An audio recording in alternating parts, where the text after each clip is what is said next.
misogyny.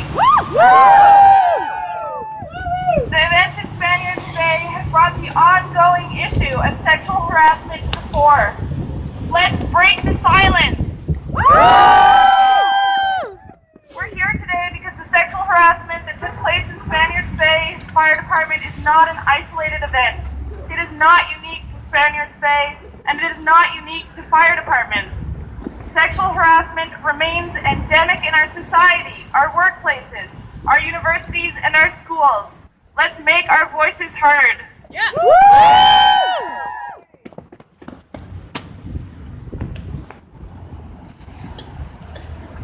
SPAAT is a grassroots organization with a mandate to smash patriarchy. We are urging policymakers and government to revamp policies around sexual harassment and take this issue seriously.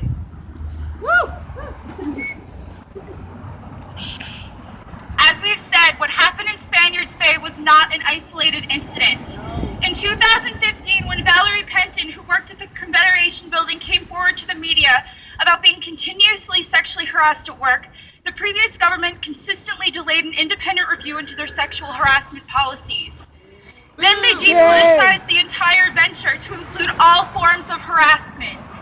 Last week, HUPE workers in CBS staged a walkout after new rep Terry Lynn Cooper faced gender-based discrimination at Town Hall. Beyond this province, a study was recently published that showed that 65 female participants working in Silicon Valley experienced workplace sexual harassment. Shame! Woo! There's more. Oh yeah. I'm sorry. Thanks.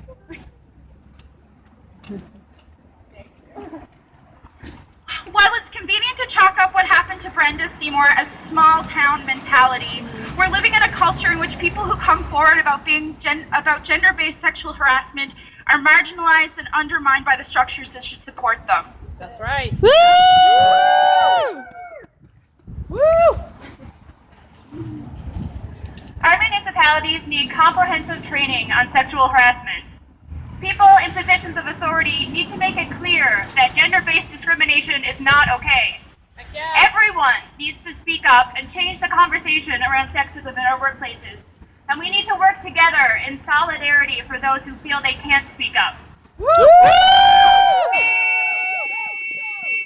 Let's demand better sexual harassment policy from our government.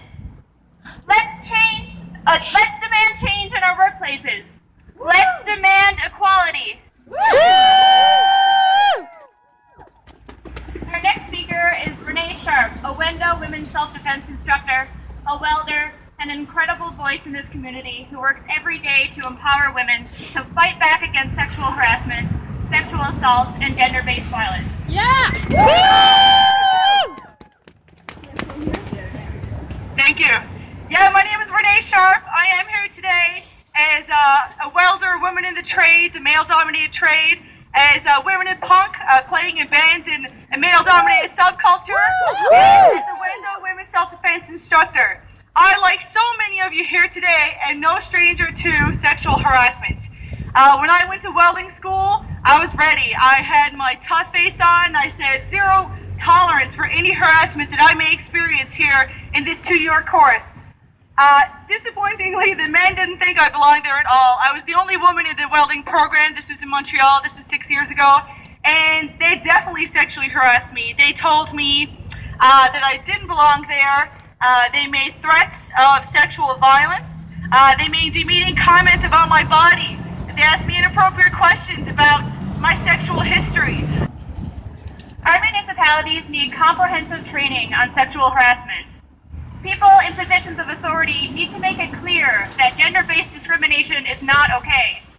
Everyone needs to speak up and change the conversation around sexism in our workplaces. And we need to work together in solidarity for those who feel they can't speak up. Let's demand better sexual harassment policy from our government. Let's demand change in our workplaces. Let's demand equality. Our next speaker here is Renee Sharpe, a Wendo women's self-defense instructor, a welder, and an incredible voice in this community who works every day to empower women to fight back against sexual harassment, sexual assault, and gender-based violence. Yeah! Thank you. Yeah, my name is Renee Sharpe. I am here today as a welder, woman in the trades, a male-dominated trade, as women in punk, playing in bands in a male-dominated subculture, and as a Wendo women's self-defense instructor. I, like so many of you here today, am no stranger to sexual harassment. When I went to welding school, I was ready. I had my tough face on. I said, zero tolerance for any harassment that I may experience here in this 2-year course. Disappointingly, the men didn't think I belonged there at all. I was the only woman in the welding program. This was in Montreal. This was 6 years ago. And they definitely sexually harassed me. They told me that I didn't belong there. They made threats of sexual violence. They made demeaning comments about my body. They asked me inappropriate questions about my sexual history. Free from that type of violence in our communities, in our workplaces, in our schools. In Wendo, we say to women, we teach young girls and women, it is your right to defend yourself if the harassment that you're experiencing goes into assault, which quite often it does. There's quite a fine line between the harassment that we experience and the assault that we experience. So we say, you have the legal right to defend yourself if you can't run away, if you can't talk your way out of a situation, if you can't get help from anyone else. It is 100% your legal right to physically defend yourself. Some of the things that we teach young girls and women is how to break a collarbone, how to break a nose, how to break knees, how to break an instep, giving you time to run away and to get to safety. The women here, put up your hand if you think that women deserve to work, get their money without violence and without harassment. Put up your hands. Keep your hands up. Good. Raise your hand if you believe that we have the right to live free from violence in schools, in our communities, in our workplaces, wherever. Raise your hand in our relationships. Good. Make a fist. For the men who are here, thank you so much for coming out. Cheer us on as the rest of the women go through a hammer fist. Get up in your fighting stance, which looks like this. You're protecting your face and your body. Good. Come around. Make a full circle, and down. We yell with everything that we do in Wendo. Do it again. Good. I'm going to ask you a few questions. I'm going to ask, who's the boss of your body? You're going to yell, I am, as you smash through any patriarchy, any stereotypes against women, someone's nose, or collarbone. Your choice. Your choice. So the man cheer us on. Ready? I won't use this. We're a civilized society. Ready? Who's the boss of your body? I am! Who's the boss of your sex? I am! Who's the boss of your choices? I am! Who's the boss? I am! Who's the boss? I am! I am! Now we have Brenda Seymour here today. Thank you so much, Brenda. Brenda rules. Let's hear it. Not quite sure if I can undo that. You already have.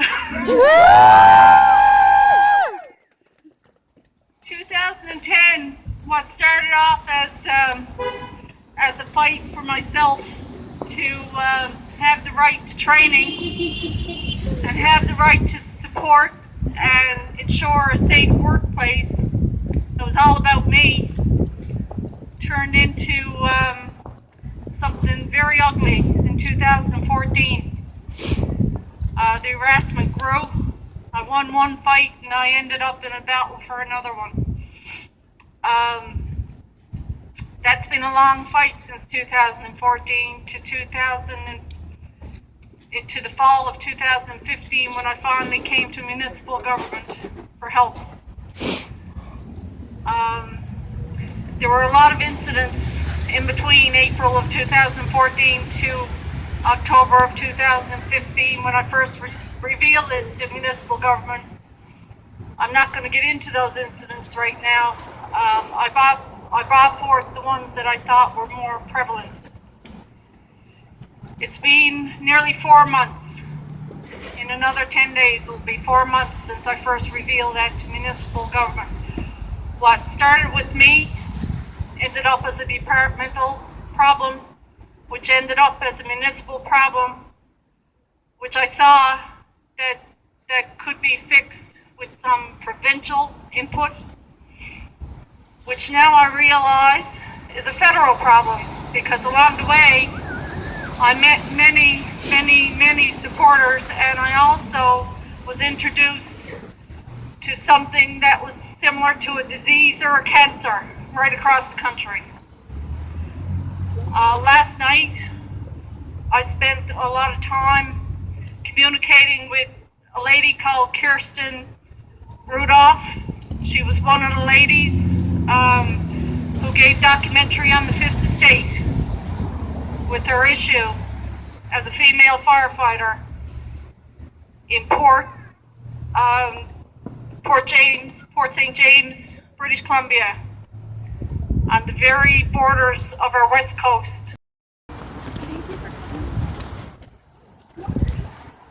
Our next speaker is Heather Jarvis, a queer feminist activist. Heather works for Safe Harbor Outreach Project, called SHOP, the first and only program in Newfoundland providing support to people engaged in sex work.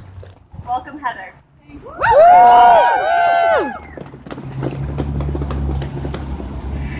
Hello. Thank you for being here on such a fucking cold day. And we're here because it matters, because we're really sick and tired of having to be here on really cold days. So I work at Safe Harbor Outreach Project, which, as was explained, is a project that advocates for the human rights of sex workers, and is also a program that's run out of the St. John's Status of Women Council and Women's Center. And I'm here representing all of that today from this incredible feminist organization. And I also want to acknowledge that we're here today because we're essentially fighting back against violence. And in the spirit of fighting violence, let's also recognize that the land that we're standing on was acquired to Canada through colonial violence. And that we have to remember that in all of our fights as we keep going. We have to remember that we are here and we are thankful to be here, but there are always people who can't be here, and we need to bring their spirits along with us. And furthermore, and a big one, we are so thankful to young, vibrant, badass, intelligent, angry, supportive women like SPAAT who continue to keep these conversations going, who bring us together and who remind us that we actually do have a lot of stake in this and we have to fight for it. There is no excuse for sexual harassment. Sexual harassment is never, ever okay. Not from firefighting or in sex work, from our government offices in the Confederation building, to on our streets, not in a yoga class, not on our online spaces, not in our courts and our jails, not within the sciences, and never, ever in our homes.